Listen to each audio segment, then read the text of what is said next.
മദ്യപാനം. അവൾ അവനെ ഒന്ന് നോക്കി. ദേഷ്യത്തിലല്ല, പക്ഷെ തളർന്ന് തോറ്റുപോയ വേദനയെ പറഞ്ഞറിയിക്കാൻ പറ്റാത്ത നൊമ്പരത്തിൽ.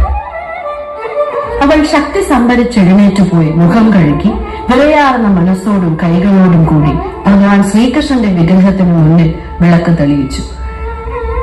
അവളുടെ മങ്ങാത്ത പ്രതീക്ഷയിൽ ആ തിരി തെളിഞ്ഞു കത്തി.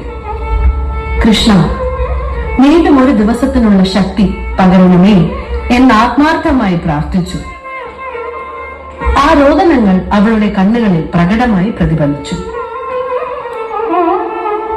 മേലെ മുതിർന്നവരെ പോലെ പെരുമാറുന്ന കുട്ടി.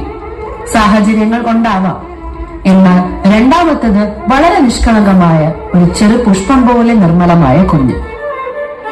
മൂത്തവൾ ഉൾഭയത്താലും മടിച്ചുകൊണ്ടും അമ്മയോട് പറഞ്ഞു, അമ്മേ, എനിക്കിന്ന് പള്ളിക്കൂടത്തിൽ